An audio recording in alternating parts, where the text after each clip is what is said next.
Each year, Microsoft Research hosts hundreds of influential speakers from around the world, including leading scientists, renowned experts in technology, book authors, and leading academics, and makes videos of these lectures freely available.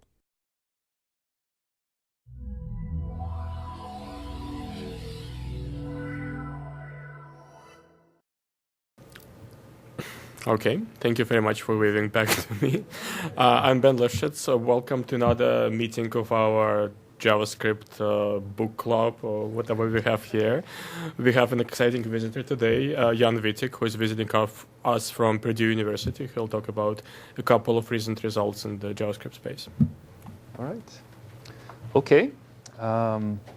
So thanks a lot for having me. And as Ben said, this talk will be about a couple of recent results, or it's more like, work in progress, really, that we've been. And why a couple of results? Well, I just felt, these were two interesting things, and I couldn't decide which one I wanted to present. So I said, well, let's try to do both. So we'll see if that works out. What's the and there is sort of a thread running between them, other than the fact that they're both on JavaScript.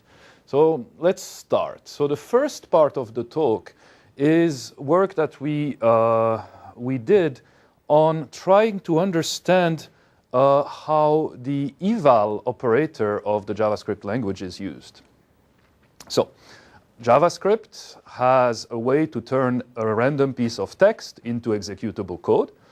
It actually has many ways to do that. Eval is the one that we will refer to in the talk, but there are other ways to do this. So basically, you can, at runtime, turn text into code. Now, the question then is, does it happen often? What do people do? How bad is it, and why should we care? So essentially, what we did was, this is the big, this slide summarizes it all. And essentially what we did was the following. We took the Safari WebKit browser and we instrumented it. We instrumented it to record execution traces. And the execution traces contain a lot of information, including the evals that you actually do. Then we created 3 data sets. The first data set, which I'll refer to in this talk as interactive, is obtained by taking the 100 most popular websites and interacting with them for 15 minutes or so a number of times. The second data set is taken by taking the 10,000 most popular websites and just loading the first page and seeing what happens, recording the JavaScript that runs on page load. And the third data set was created by essentially doing what I just said, and then once you have loaded the page, randomly clicking on clickables. And the difference between the last two is that you have always some behavior that doesn't happen as you load the page, but only happens when you interact with it. So by randomly clicking, we sort of did our best approximation of a short interaction with the web page.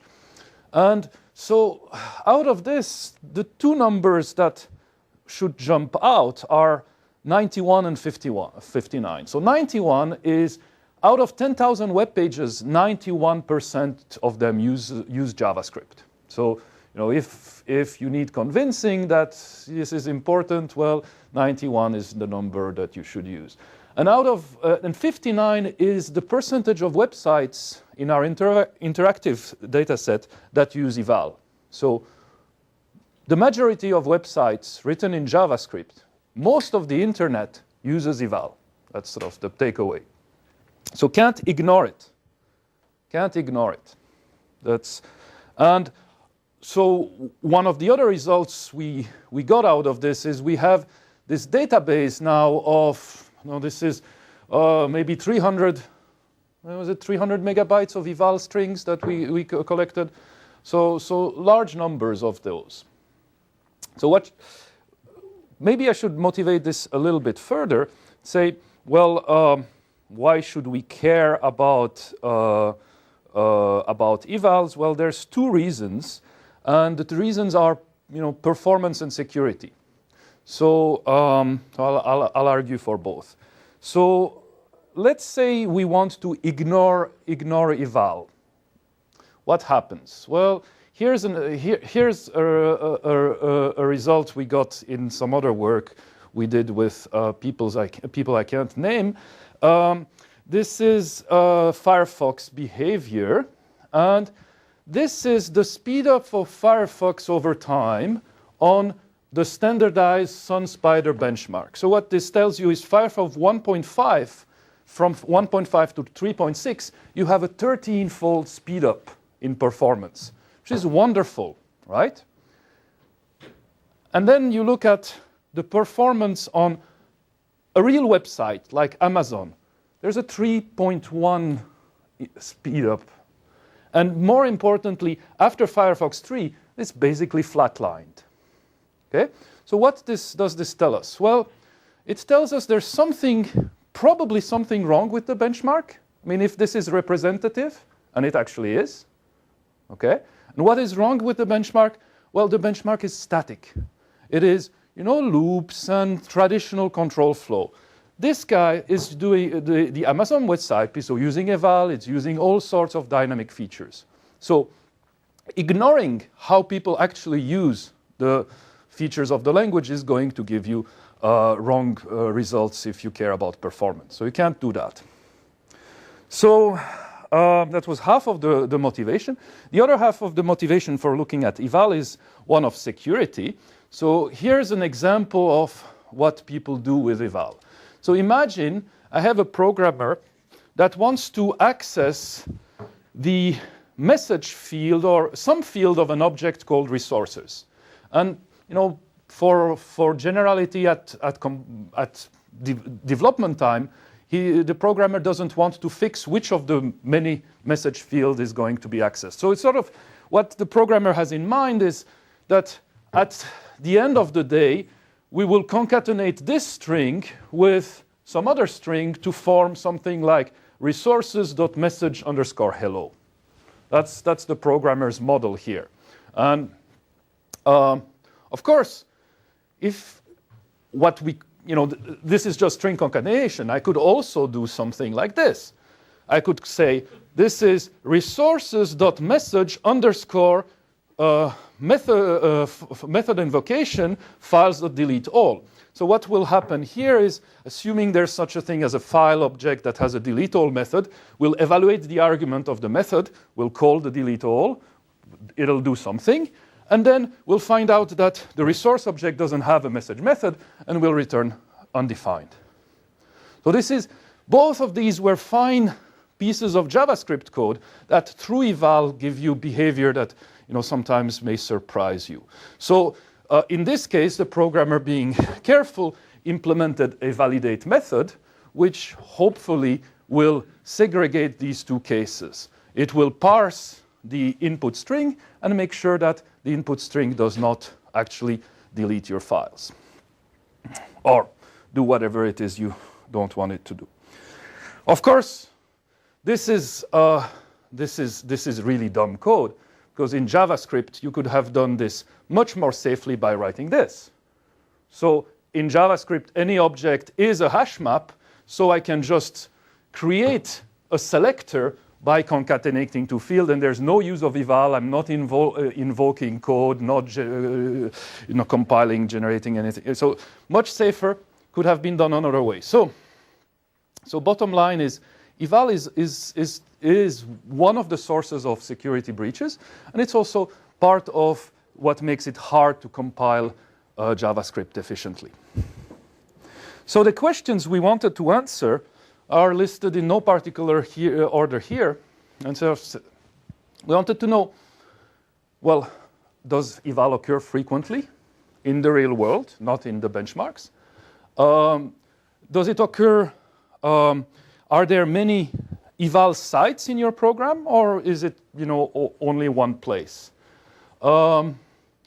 Is the data that we're evaling large? I mean, are we evaling a few bytes, or are we evaluating megabytes? Why does it matter? Well, if you're evaluating a few bytes, you can imagine maybe filtering those bytes, maybe parsing them, maybe statically analyzing them, proving that they're not breaking your security policy. If you're evaluating megabytes, it becomes harder. What is the scope of these eval? How far do they reach? I mean, eval will run code, and that code will touch your data structures. Is it going to touch the data structure throughout the system, or is it very local? What is the origin of these strings that we're feeding eval? I mean, is this stuff we're getting from the input, or all of this are questions we would like to answer. So if I come back to our big slide I had in the beginning, there's some of the data there, which I didn't repeat, but what you can see is that's the number of eval calls we saw, sort of between, in the interactive data set was about 2,000, and overall on our big random website was 367. And another thing, so yesterday we had the talk on Nozzle and Zozzle. One of the things to note is that page load doesn't trigger as many evals as clicking on the web page. So that means we have to actually interact with the page to get it to do its stuff. So I will give you now more data. So the first graph I want to talk about is looking at the number of call sites or of sites where eval gets invoked in your program. And this number, and this is for our three different workloads or data sets, and you can see that in the interactive data set, the average is about 5. So there's typically, a handful of places where you're going to be calling eval from your program, and it doesn't go over 30. And if you take the random, well, the random is data set. You see that it goes all the way to 466 places where you're calling eval. So why does that matter? Well, if I want to validate the security of that website, that application, I have to look at 466 places where I may be getting input from. Yes? Are these static locations? Or are they so these are static locations. Dynamic locations that you identified as being used? These are, okay, so to be precise, these were locations that were exercised, so call sites in the text that were actually reached. So this is all tracing-based data, so anything that we don't exercise, we don't see here. Okay? So in some sense, what this suggests is that the 100 top websites may be better written than the average, which is not too surprising, because they tend to have fewer of these, and we can imagine that maybe half of them are doing JSON parsing, which is probably safe, and and then there are a few other places that are doing sort of weirder stuff. Yeah. Look at the 466 site actually inspect it by hand. No, we'll do that. Yes, I'm. It's not hard to imagine. Yeah, that could be. That could very well be. So, so the next question we're wondering about was how big is the data? How big is the data that you're feeding eval? And it's sort of interesting. So this is size, and this is the percentage of that it accounts for. So essentially, what this says is that in our interactive data set, at 65%, so 65% of eval are less than 64 bytes. So the majority of evals are less than 64 bytes. Okay? Majority of evals are less than 64 bytes, and you see that it grows. And for instance, for the interactive data set, 90% reaches about 500, above 512 bytes. So evals tends to be small, but on the other hand, they go all the way to 256 KB. So what is happening at that end? Well, people are using eval to do, to load library code. So it's a way to do lazy loading. They just say, well, if I think I'm going to need this, I'm not going to tell the engine to actually compile or parse this JavaScript until I need it. And then I call eval, and poof, I got the code. So what does this tell us? Well, it tells us that, there's certainly, on the small sizes, I believe we could online analyze those. We could probably analyze those online, could verify it, validate them. But once you start talking about kilobytes of JavaScript code, it may be hard if you're doing any interesting static analysis to do it online or not. I mean, that depends. So depends what. The speeds that were reported yesterday were quite encouraging, right? So it all depends. So the next thing we looked at was what kind of data, so we know the size, but what are they doing with that? What is the actual payload of that eval? And we categorize the evals in sort of buckets. And the first bucket that we see a lot is evaling JSON. So this is a JSON string. So this is, the braces are really telling us, when you eval this, create an object that has a field X with value 2. So this is deserialization. That's a big bucket. Then another kind is evaling stuff that kind of looks like JSON but has small, is not exactly per the JSON spec, but it kind of creates objects too. So we call this relaxed JSON. Then the third big bucket is JSON assigned to a field. So there's a lot of that. So you assign that to either a field of an object or a local variable. Yeah. The fourth big bucket is calls that have only a field identifier. That's the whole code, right? And it's a big bucket. I'll tell you how big the bucket is later. But the only thing it's doing is this. And this is definitely a case of in many cases it's a case of ignorance, because you could just rewrite this without the eval, put a square brace around this, and and use f as a string, and okay. Okay, so that's the next. So here's a weird bucket that we found a lot of, and we have no understanding or explanation why. So people seem to like to write type tests in evals. So the whole body of the eval is a type of expression that just checks if the type of some, here in this case it's a constructed field, is undefined. We have no good reason, no good understanding why people would do it. We looked through the internet to see if somebody at some point had said this is a good idea, but we couldn't find that.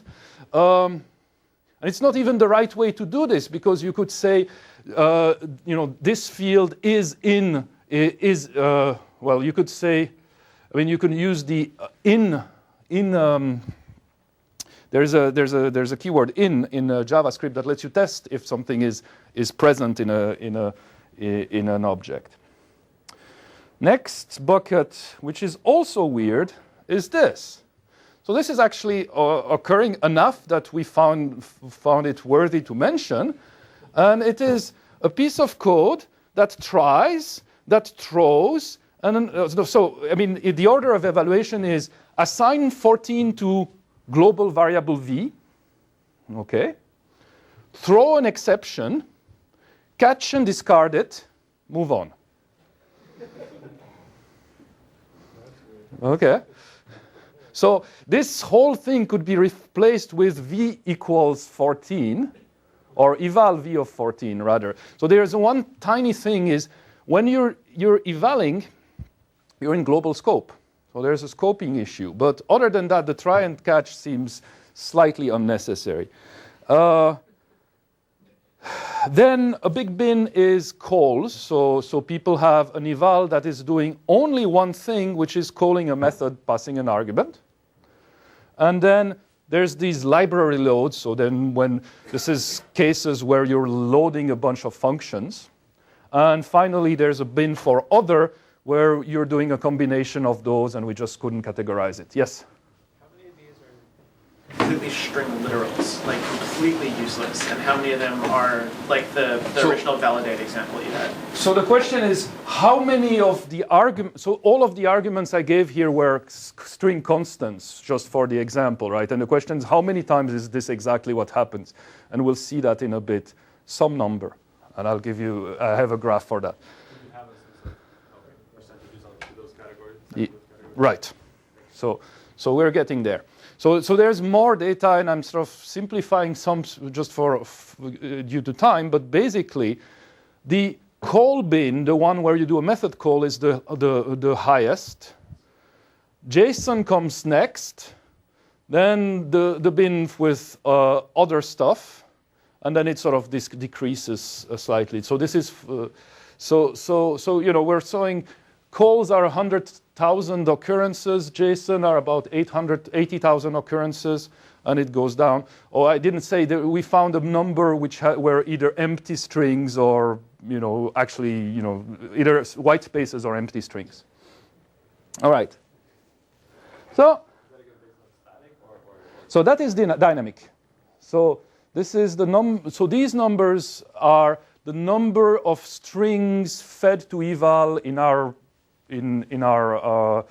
random data set that had this character, dynamic. So the actual string passed in might have Yes. been the result of some computation, right? So the empty string might have been the result of something. Absolutely. So it may be a code there are many reasons why, you know, you may have that and you just, well, you don't care, right? It's an empty string, so it doesn't matter.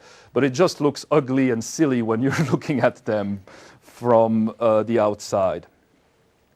So the next thing we looked at was we tried to understand how, yeah. Just a quick question. So, did you look at all the coverage? Like, how many different sites did the typo thing, for example? I mean, you know, what fraction of the total sites use that? So we have that somewhere. I don't have it offhand. And there's another thing that we have, which is we've looked at how often the same call site, you know, emits the same kind of, you know, instruction. Like, for instance, you know, a call site, does it always do JSON? And we have data that sort of suggests most call sites are consistent. But there's, you know, there's some number of them, and I forget the exact one, where, you know, you can change, you know, sometimes it's one bin, sometimes in the other. But it is interesting that a lot of these call sites are consistent, and, you know, so maybe what you could do is, once you've seen it do one pattern once, you can sort of specialize it for, you know, specialize whatever, you know, analysis or code generation you're doing for that pattern. Another thing to observe is if we got rid of JSON, by that I mean if rather than evaling it, we were parsing it, you know, it's not such hard thing to do. We would reduce, you know, somewhat the number of stuff that has to be taken care of. So, you know, we can get rid of this because we can parse it. Member access, you shouldn't write them in eval, so we should be able to get rid of that. Type of, I can't figure out why. So, you know, the ones that, you know, there's a number of these categories you could get, you know, rid of, and then it would reduce the magnitude of the problem, not eliminate it, unfortunately. So the next thing we did, yeah? Do you have any idea if any of these kind of strange usages were the result of maybe compiler generated code, or are they actually handwritten? Can you kind of get an idea as to?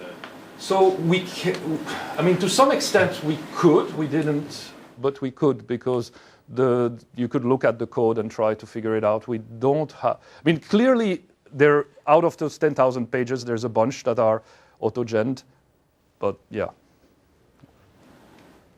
So the next thing we wanted to know was how far-reaching the code that you're running in eval is going to, you know, how far is it going to reach in your program? And so we looked at this, and the way this to read this is 10% of the dynamic eval we're running are reading and writing only to local scope. So 10% of the evals are completely local.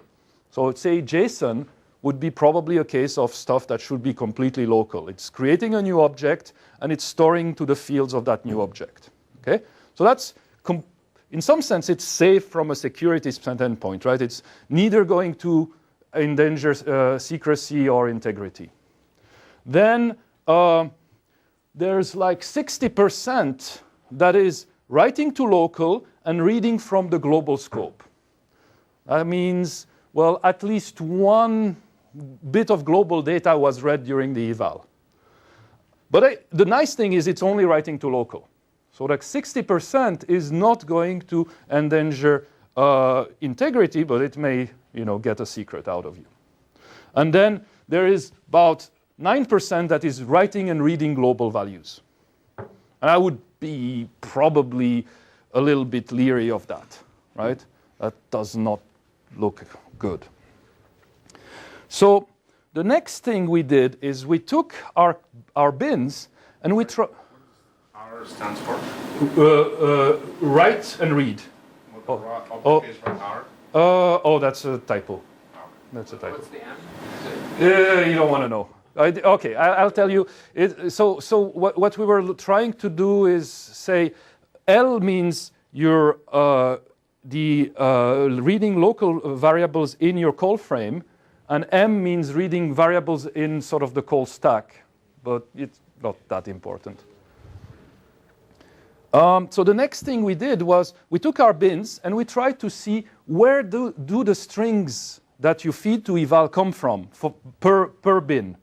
So we have this categorization. We said there are AJAX, strings that come through the AJAX protocol. There are strings that come either from calls to a native function or that you grab from your document. There are strings that are constructed by concatenating two or more constant strings. And there are strings that are constant, hardwired, which was the question asked earlier, in the program. So if you categorized, and we did that for all bins. And how do we do that? Well, we taint, so we change the interpreter to taint these strings at creation, and then when you concatenate, so strings may start as a constant, then you concatenate it, you flag that string as tainted, and you propagate that through the execution. So it's a very simple form of taint analysis. So what should we say?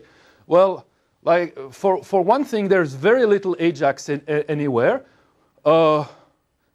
AJAX shows up here in the JSON bin, which makes sense. It shows up in the white space bin. I guess you're sending an empty message, most likely. In the relax JSON, and that's about it. All of the other places, and which is good, right? No, that's probably what you would like. If you look at constant string, well, they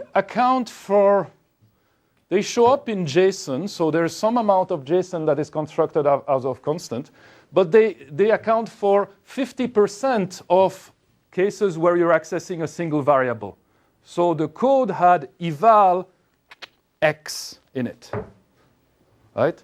And it goes for 80% of method calls in your code. Again, the call had, and it counts for almost all the try-catch. Right, so you're not constructing these things, which is good probably. All right, so that's pretty much where we stand. So essentially we have, and I'll conclude for this part as saying, well, we've looked at the behavior of evals, and it occurs a lot. It can be big. There's encouraging bits of data suggesting that if your site is well written, it is sort of more disciplined. And we're still working on trying to do more. We want to get all the forms of eval. There are other ways to actually get eval to happen, so we want to know what they are and how often they occur. And we want to get better provenance information so we can tell you better, which is user input and stuff like that. Yes? So is one of the conclusions from this that from a performance standpoint, one might want to actually have a pre-processing step that we take, where you take a page, run it through, do eval for wherever you need to, and then actually execute the JavaScript that you send across. And, you said it with SunSpider, right? You said it. Yeah. Definitely. I mean, if you look at the number of these that are static once you get a web page, that's not a silly thing to do. Okay.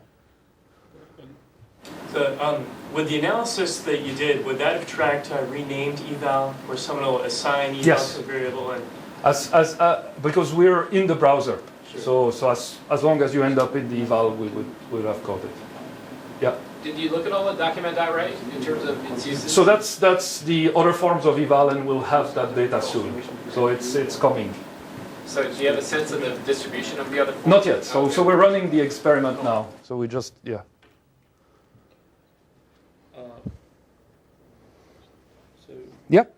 In the case of what Don was talking about, I mean, as a pre-processing step to static analyzer, clearly it's possible to rewrite many of these things away. And then what you're left with is some legitimate forms of it, used for primarily dynamic code load.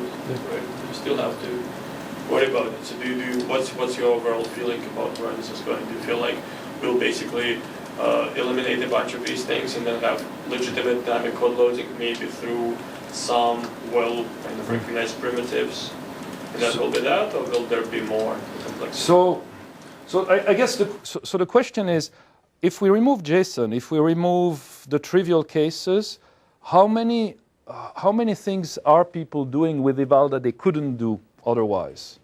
And I don't have a good feeling for that, because dynamic loading shouldn't be eval. I mean, we understand dynamic loading, and we don't need to give the full power of you introspecting over the environment to load dynamic code, right? We just, you load a bundle of functions. That's one thing, but you don't have to compute while you're doing this.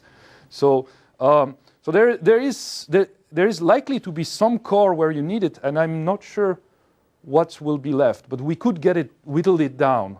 We could whittle it down a lot. And that would make life, probably easier. So do you get a sense of the use of these idioms and how it's split between the actual application code and the libraries that they're loading, like jQuery and things like that? No, I don't have. Because maybe you're seeing, the reason you're seeing that, like that type of thing, is because it's in a library that everybody uses. Yeah, that could be. Yeah. So, I was doing some of this work, and I think our estimate for the amount of evals that were sort of frivolous was about 80%. Yeah. Something like that. Yeah. So Of course, we that hope doesn't we could include get the rid other of sources. 80% of evals, and that leaves 20% you have to look at. Yes. So let me throw this around. I mean, it would be perhaps an interesting challenge, maybe an impossible one, to have an eval-less version of, say, jQuery Yeah. prototype. Those are very complex libraries. You Yeah. cannot do that for those, but perhaps you could take a site like Facebook and try to have an eval-less version, just like, it's kind of a fat-free version of something. Same And see idea. what happens. Well, And yeah. see if you can make it. All right.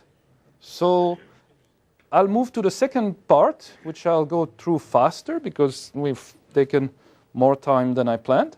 So the second part is another piece of work. It's looking at access control for JavaScript, and it's kind of motivated by eval. So here's the code I want you to understand.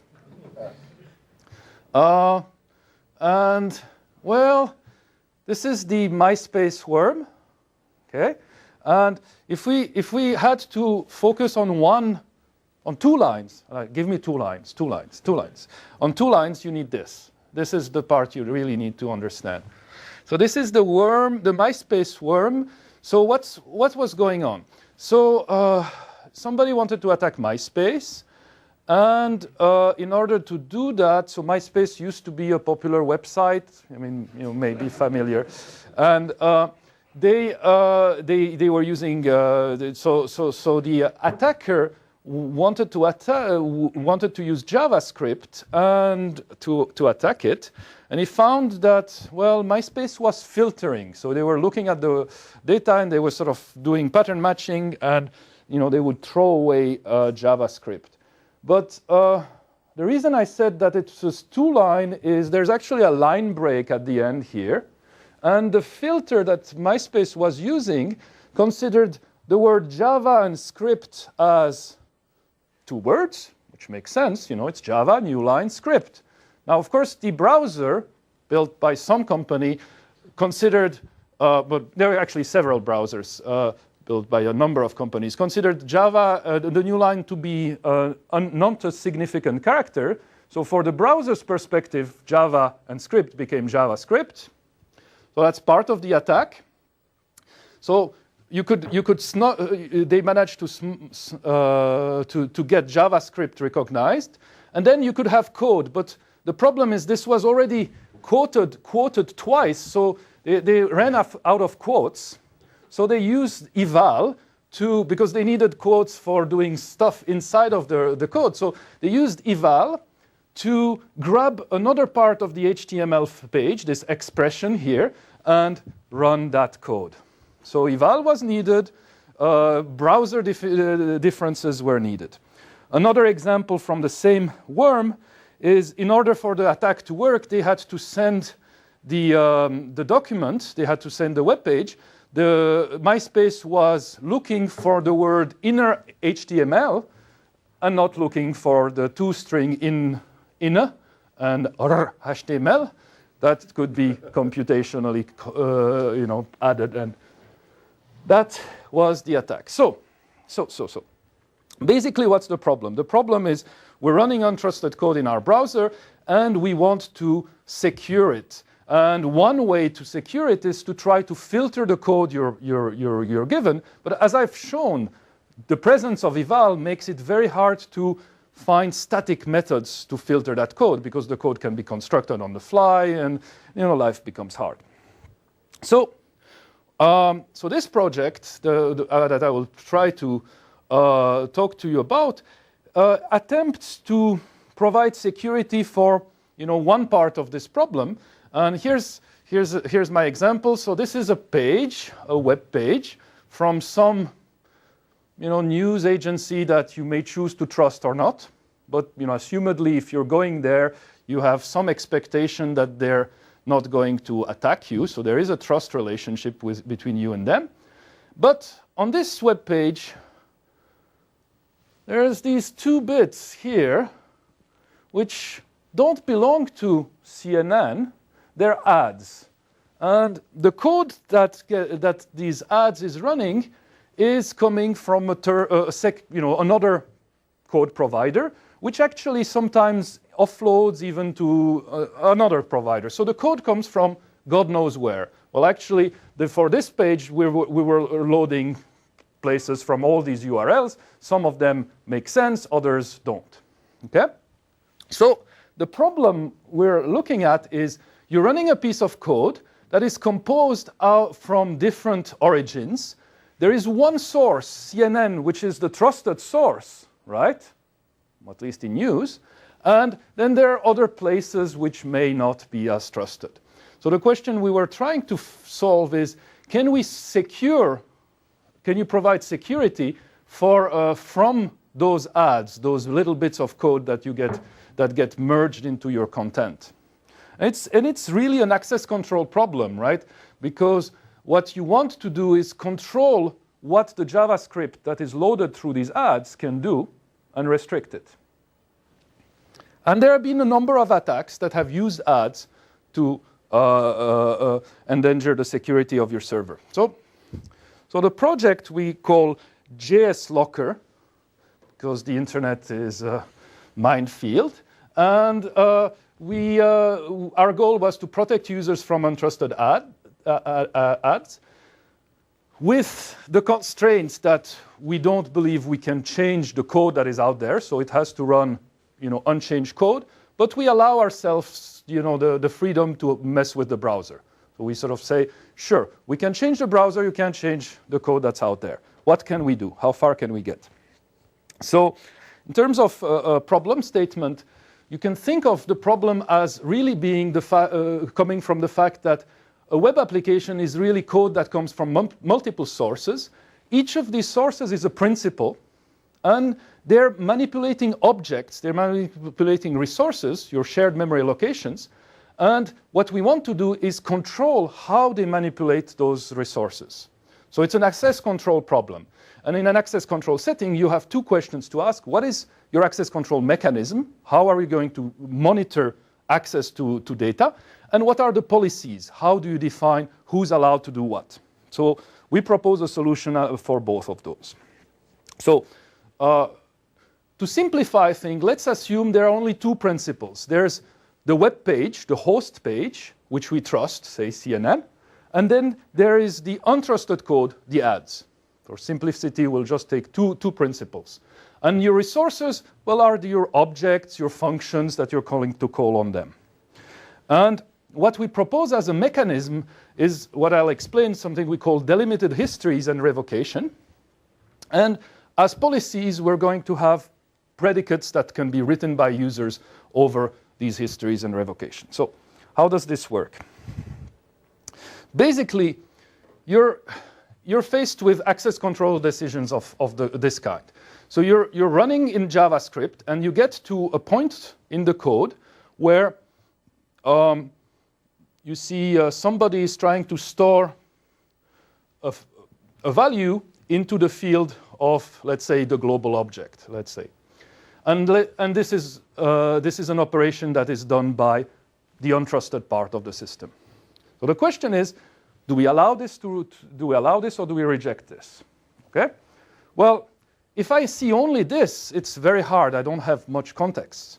So what we're proposing is to say, well, we're going to give you a window on the computation, a history, and you can actually look what happened before that very instant.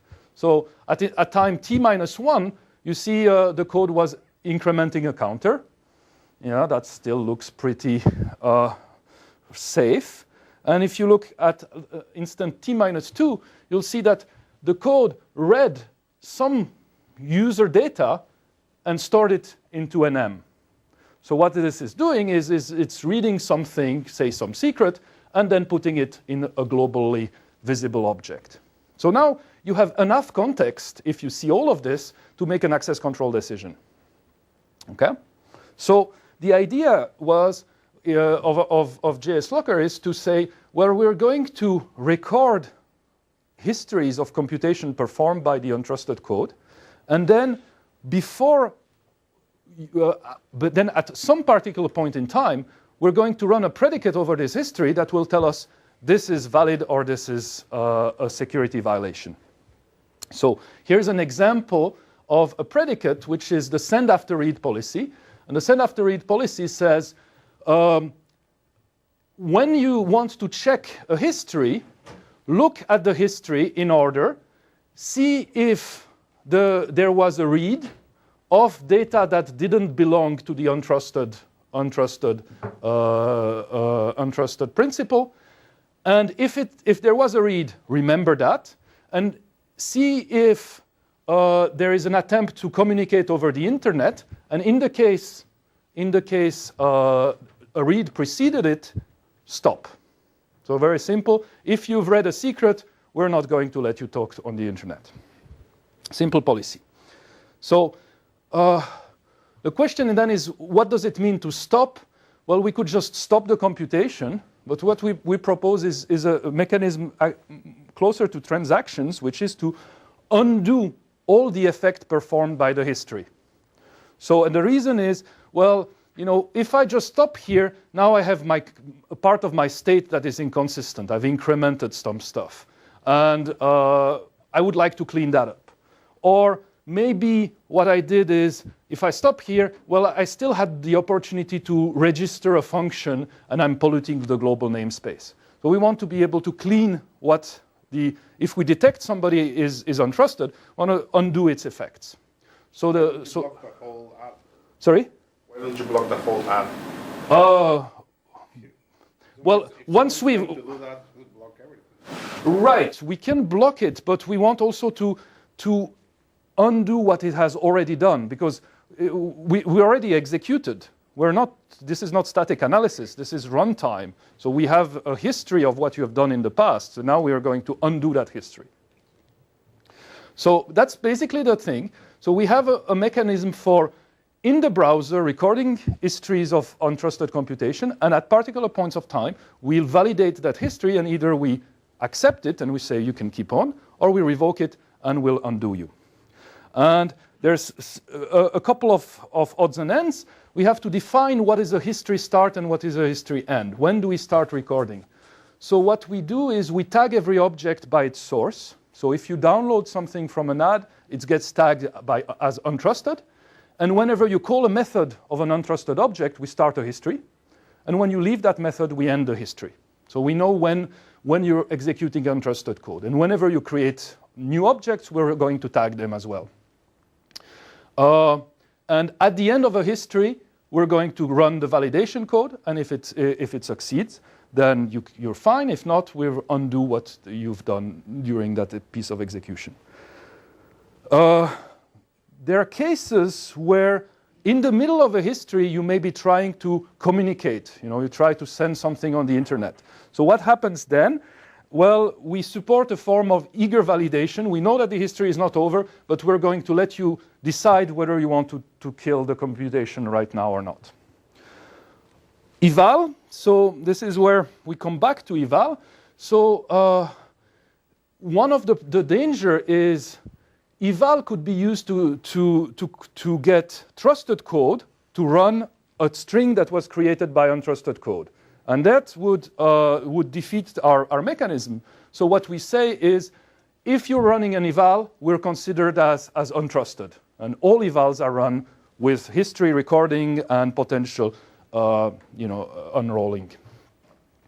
Yeah? So you're basically creating like a database transaction log and traditional points and rolling back to traditional points. But doesn't that require that you do it for the whole page, that just global objects can be operated on from anywhere within the page? So not just the frame itself. But it is done. So we're recording what happens for the whole page, but the recording only needs to. So JavaScript is sequential, right?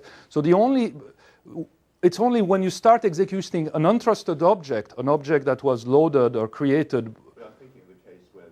Objects ask the page for a service, say via a post message, right. Something's done, and then returned back. Right. So if it's done by the trusted page, we assume it's trusted. So that's part. There's a couple of things we don't do, and that's one of them.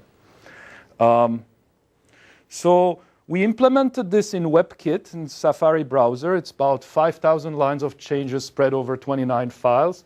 I lied because I said I showed you a nice policy. The real policies are written in C++, and they're ugly.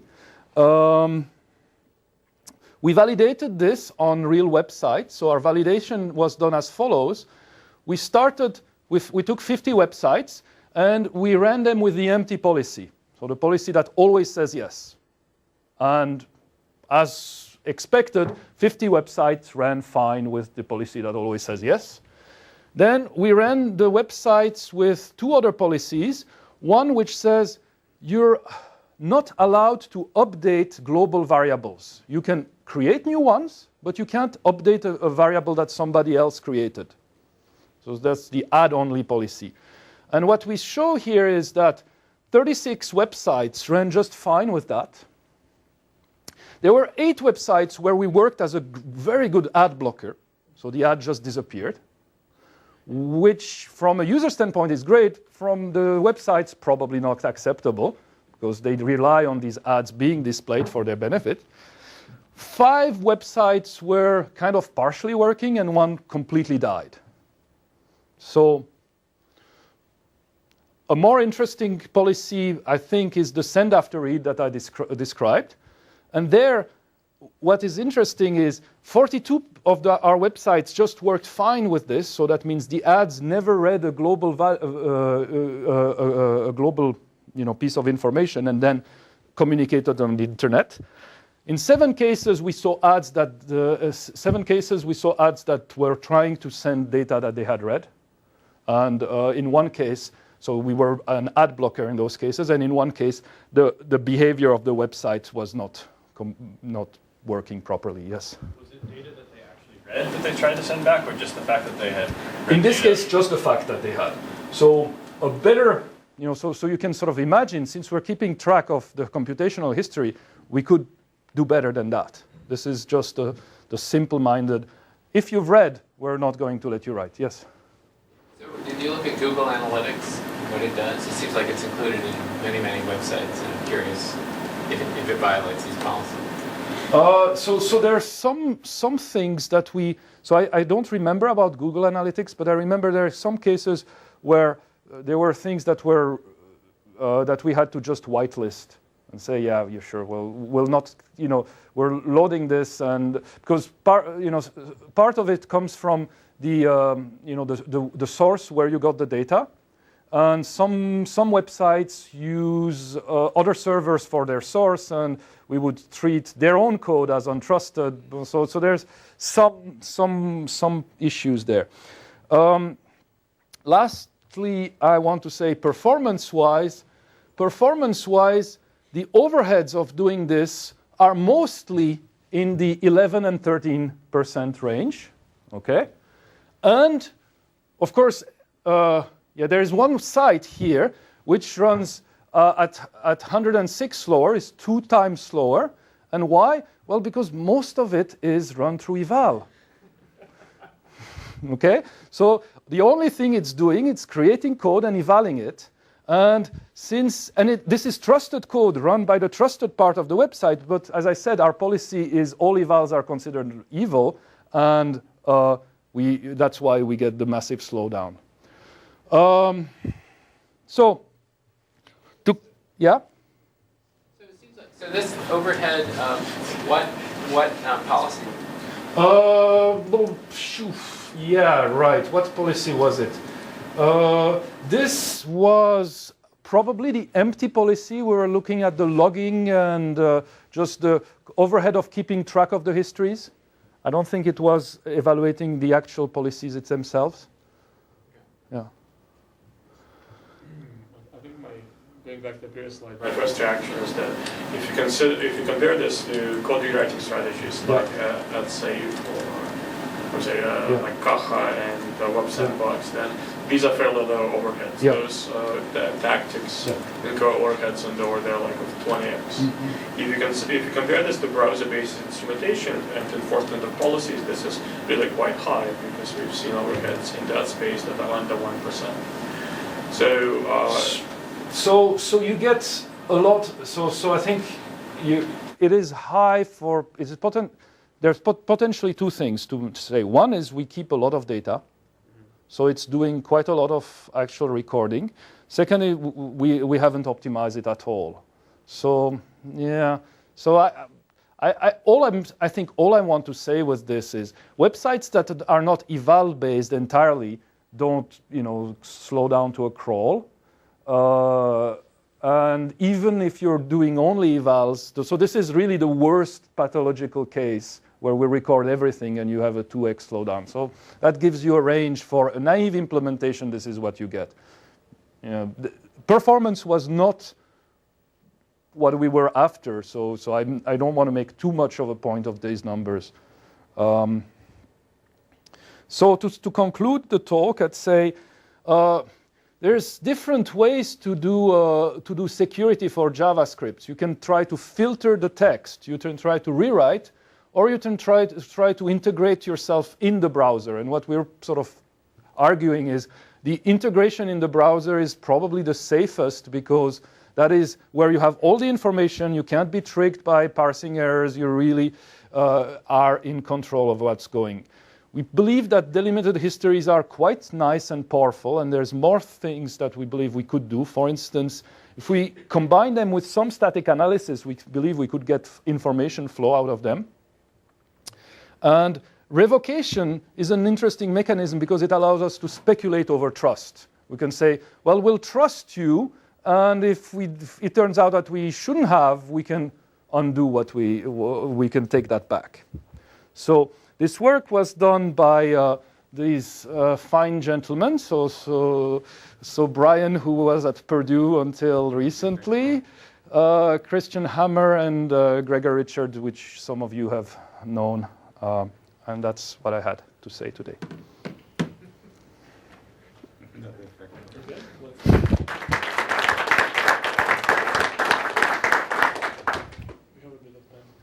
Yeah.